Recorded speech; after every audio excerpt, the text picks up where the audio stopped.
The crash scene in the heart of this residential area was the city's biggest sightseeing attraction today.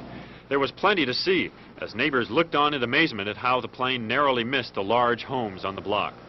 By light of day, it's clear the plane was headed east along Shriver Avenue, clipping off tree limbs. Finally, the craft smashed head-on into a large oak tree and burst into flames. All I can determine is it wasn't flying or it wouldn't have came down. The chief investigator from the National Transportation Safety Board says his first look at the plane provided no clues. There was plenty of fuel. He doubts the plane was overloaded, and icing is possible but not likely because the plane was well equipped to fly in bad weather. The next question to be answered is whether one of the two engines had quit.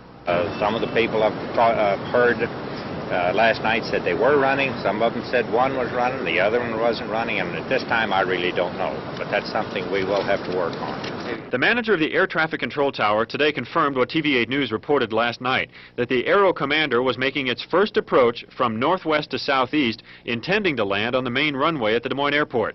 Manager Bill Ellis says the plane was 2 miles out when it suddenly veered to the left and crashed. He would not say what is on the tower tape, except that the pilot reported no problems until the last few seconds. Polk County's medical examiner performed autopsies last night to determine the exact cause of death. In all the subjects, we determined that it was both trauma or injury plus thermal burns. I'm sure that none of the subjects were conscious as they died. I'm sure the impact caused unconsciousness and they died just very shortly thereafter. Since investigators have found no readily apparent reasons for last night's crash, we may not know for some time exactly what went wrong. This airplane will now be moved to a hangar where the engines will be dismantled for further study. And late this afternoon, workmen used a crane to lift the plane onto a truck and move it from this usually quiet neighborhood.